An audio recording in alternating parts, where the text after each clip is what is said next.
Over the years, did you get the sense that your experience had turned into history? Not until the last 10 or 15 years when people asked me about my experience, and it seemed very important to people to hear how that was like, and I never thought about it very much before then. What do you think of Holocaust deniers? I think that we are incredibly stupid or just made up their mind and that's the way it's going to be. They will not listen to reason in any form. What is your name? My name is Pieter Gerrits Aukema. What's your fondest early memory of family and home? I've given a lot of thought to that, and I remember scatterings of memory of seeing the personnel wagons of the Nazis passing by at the end of our street, and a lot of things of that nature, but I don't remember specific details. But I remember my 6th birthday party. My mother was friends with a lot of other women who were in similar situations, and they threw a wonderful party for me, and I got a lot of little presents, none of which I remember, and we had cake and drinks, and it was wonderful. I remember that. What year were you born? I was born in 1936. Can you describe the place in which you lived? I lived on a residential street that had a lot of buildings, 3 stories high, and it was a very nice neighborhood. And we lived in a building where there were 3 floors, and we occupied the top 2, and somebody else occupied the bottom floor. Where was that exactly? It was in Haarlem, the Netherlands, which is spelled like Harlem in New York, but with an extra A.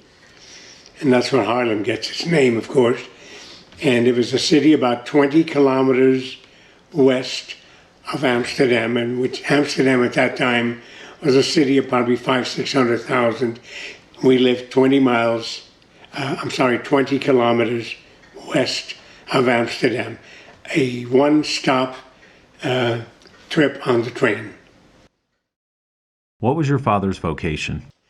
My father was a steward on a ship that went across the ocean. In those days, passenger ships were used both for recreation and for transportation, and they would go back and forth across the Atlantic Ocean, and my father would serve meals in the dining room. He would help clean the rooms, and of course when the war started, that stopped, and those ships became troop ships, and my father became a worker on a ship carrying cargo.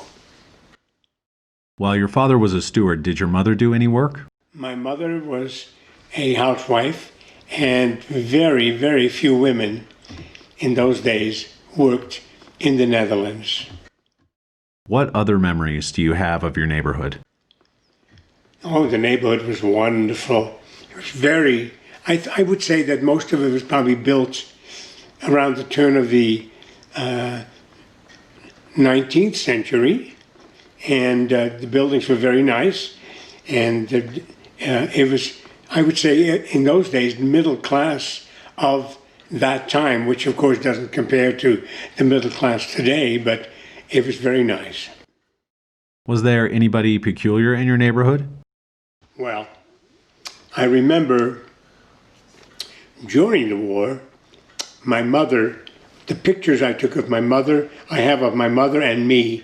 I was also always impeccably dressed. Of course, you were always dressed up for a picture in those days, but my mother was always impeccably dressed. And although we didn't have any money to speak of, we had a friend across the street, and I'm sure in retrospect that he was a gay man, and his name was Jan Bakker. He was very active in the Scouts and in youth activities, and he was a tailor, and he made magnificent clothes.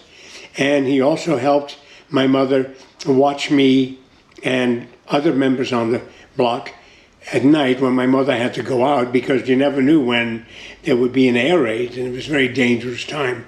We all worked together. Was he ever persecuted? No. No. Nobody ever said anything. Nobody cared. He's just a good person. What do you remember about your extended family?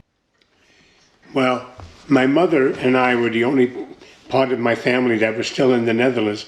My dad was a seaman outside of the Netherlands borders, but the extended family of my father's side and my mother's side lived in a town called Sneek, S-N-E-E-K, and my mother had 2 sisters, and my father was one of 8. So we had a lot of family, and my mother and I would visit quite a bit, because we didn't want to stay in Haarlem all the time, because it was more dangerous, more likely to be dangerous. Sneek was in Friesland, which is a province that produces a lot of food, grows a lot of food. So the chances of having meals on the table were a lot more likely there. What for you was the first sign that things might be changing? Well, I was only 4, but my dad didn't come back, so I must have noticed. But in retrospect, I do not remember, except that saying, well, your dad will be home soon, when have no idea. And nobody did have any idea, because he was fighting for the Allies, and naturally he wouldn't be coming home anytime soon. We did have an event where a couple of Nazi soldiers, and they were just young kids, just like American young soldiers, and they came to our house and they asked if they could look around in our house to see if my dad was hiding. And of course he wasn't, and then they said thank you, and then they left. And in thinking back, at those young soldiers were drafted just like our American soldiers were drafted. It's the officers and the head of the country, the German country, that were the bad people. Soldiers are the same no matter where they are. They don't want to fight. They do what they're told. How did your father's professional role change? Well, from being a steward, he became a combatant, loading ships and making sure the cargo got to the destination. Most of the time it was military supplies for England and for North Africa and for Russia. Can you describe what happened in your neighborhood and in your country when the Nazis came in?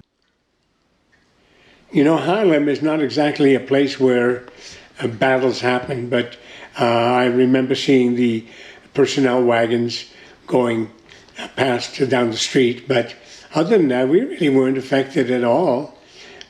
We went to school just like we always did. And my mother and I, our transportation was a bicycle seat first when I was littler in the front, next to the handlebars, and then later on in the back. And that was my mother and my transportation. And other than later on in the war, when the Nazi soldiers needed their own transportation, where they stole everybody else's bicycle. And I remember that we didn't have any more transportation, but we didn't really have a lot of places to go. So no, not many changes.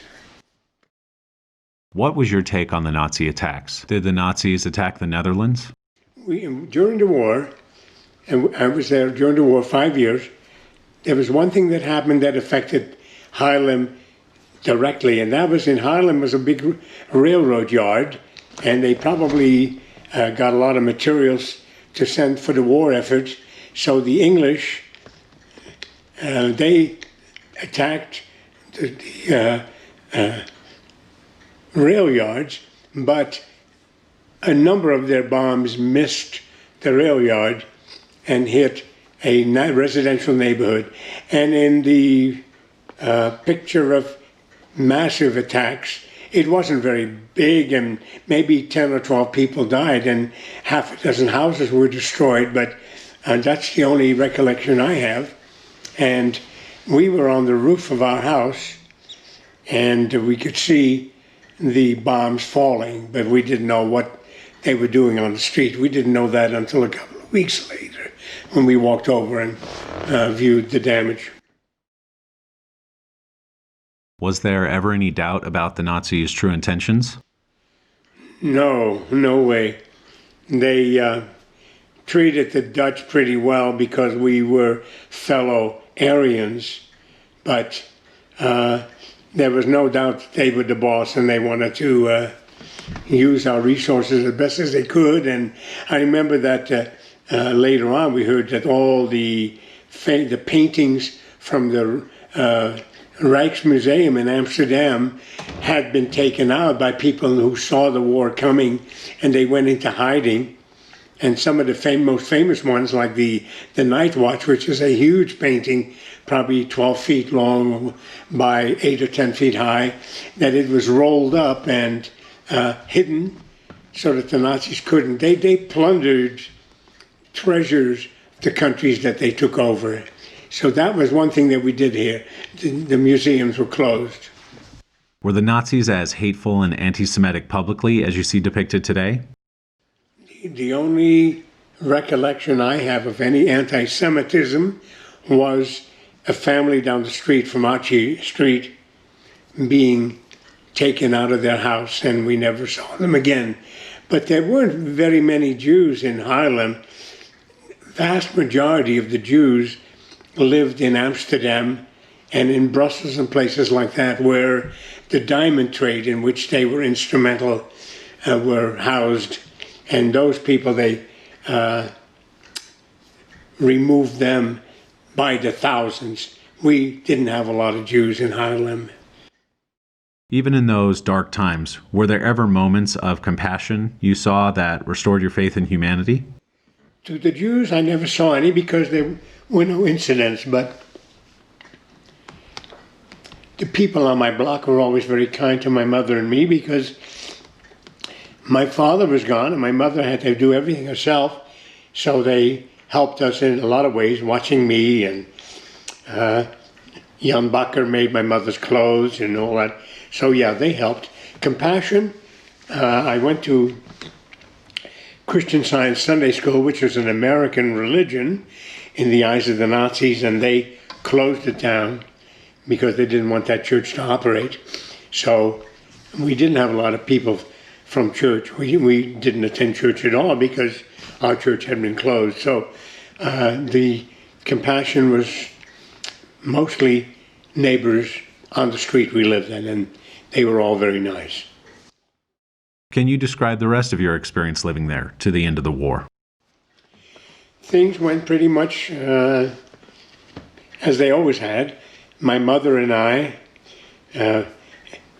one thing we did, we always had a suitcase under the bed, so that in case of an attack, and similar to the one that actually did happen, we would be able to escape with a suitcase with basic necessities. My mother and I slept in the same bed. It was a double bed, a big bed, and so that we would be able to get out fast. It was never needed, and we did have to give up one of the floors of our house to another family, and those people were incredibly wonderful and helpful in any way that they could. So yeah, we did have compassion, and we were ready to move at a moment's notice if we had to. Was there a sign that really the war was ended? Was there something that made you feel like you could trust and be safe again? Well, I do, even though there was forbidden to listen to radio other than the local stations, I know that my mother knew information about the war effort. Naturally, her husband was fighting, so she'd want to know. We knew that Rommel was the big German hero, and he was a military man. I don't think he personally was involved in the Nazi persecutions, the Jews, all that sort of thing. But he was defeated in Africa, which was the first front, and we knew about that. And after that, the Americans and the Allied troops invaded Sicily, which is on the bottom of the Italian boot, and of course distances in Europe are not as great as they are in the United States. So you would know things because people would travel and they would tell things. In your opinion, who was the most influential in ending the war? Was it the U.S.? Was it the Soviets?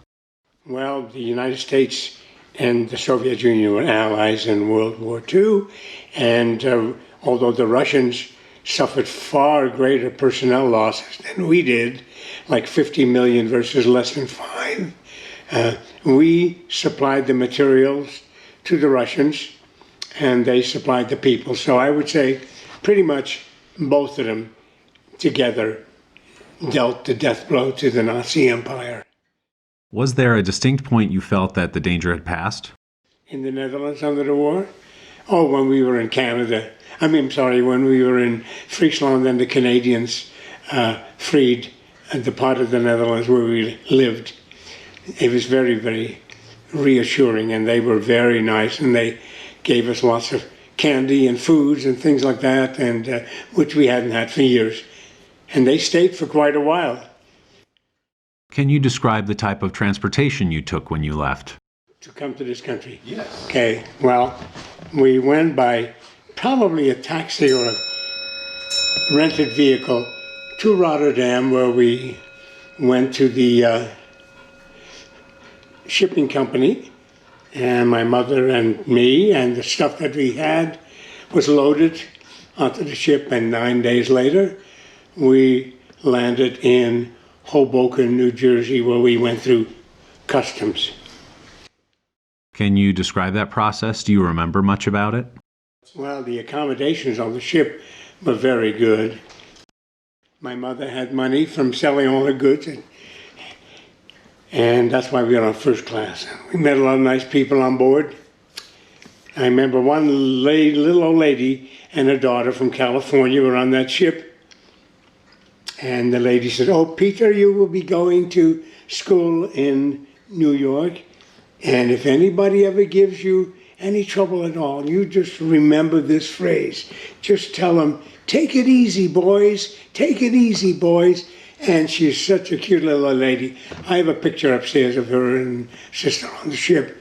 So that was very nice. Everybody was always so nice. And when I got to New York, of course, I was wearing short pants because that's what kids age 11 wear in the Netherlands.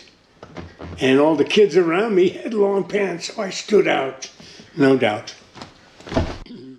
What was the transportation like then compared to the transportation of today? Well, you went and traveled great distances like that by ship.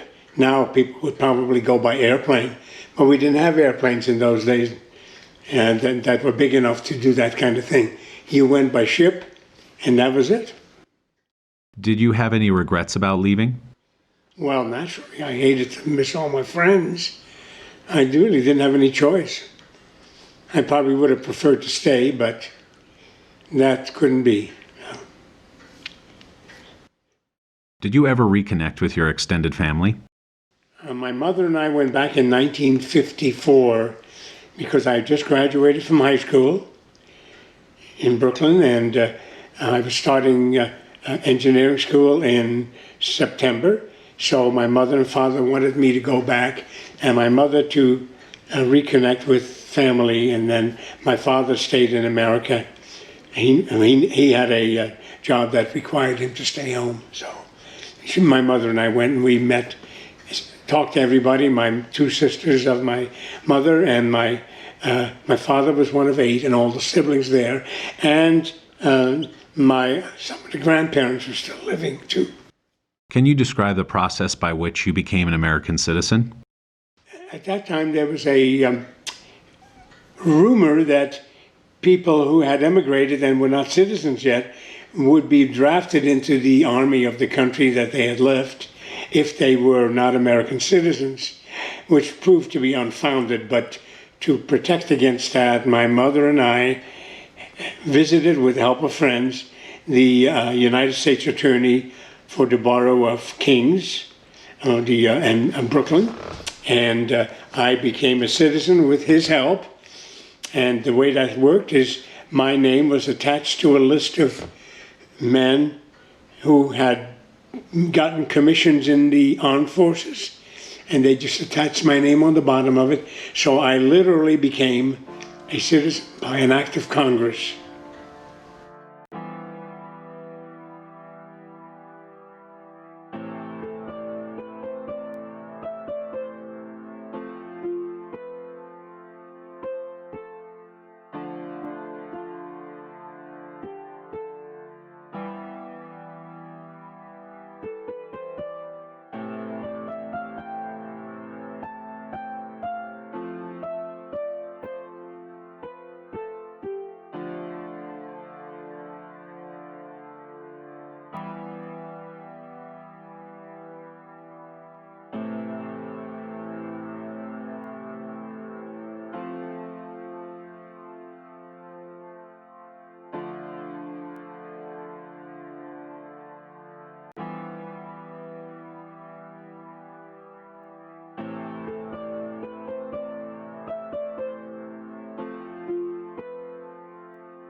What do you think about the immigration process here in the U.S. today? It's a disgrace, and it should be corrected. What's disgraceful about it? First of all, it's disgraceful in that people are discriminated against. The people who come from white countries have a lot easier getting in, although very few of them emigrate because their countries are doing just fine, thank you. But the people from the minority countries are treated incredibly badly. People from South America are treated incredibly badly, and Congress needs to act to correct that situation. What do you think of the U.S.'s current politics, and do you see any similarities to politics during the time of the war? Well, Hitler got into power in 1932, and a lot of people had been disenfranchised in Germany because of the depression and the lack of money available for people to work. So Hitler had a ready class of people who were angry with the way Germany had been treated. So they embraced him, and it made it very easy for him to consolidate power and to immediately, as soon as he did that, he notified the Allied nations that he would no longer adhere to the agreement that ended World War I, and consequently, they then used that money that was made available for starting the war machine meaning troops, equipment, ships, airplanes, and weapons. Of course, the weapons were kept pretty secret, but that was going on all the time. Do you think folks who might be racist or might harbor some sort of Nazi ideals have any chance of ever changing their minds? I don't think it's too likely because they are so convinced they're right. And in many ways, they feel that they have been taken advantage of by the country and their jobs have been removed from the country, so they feel that that's the only way that they can correct the situation. And being a racist, I find no excuse whatsoever for that. I find that if people are getting unfair advantages because of their race, then the ones who are being deprived have a right to be angry. And that's why I can understand that black power is so powerful and why black people are angry, because they have been screwed for over 100 years. What do you think is the biggest change you've seen in the world during your lifetime? Two things. First, it's the fall of the Berlin Wall and the collapse of the Soviet Empire. The second thing is the militarization of the Muslim nations. And I find that the latter is definitely the result of poor diplomacy on the part of the West in treating these countries not with the dignity and respect that they need, and making diplomatic connections with people who don't deserve it. And I'm talking about the dictators in various Muslim countries, such as Syria and Saddam Hussein in Iraq, just to name two, and then the head of the government in Saudi Arabia and Yemen and in Egypt, all contributed to people feeling this way, and that's why we are as much to blame for that as they are. And it's a terrible, terrible thing, because these people basically believe the same way, the same God. There's just no excuse for it. People being so mean to each other.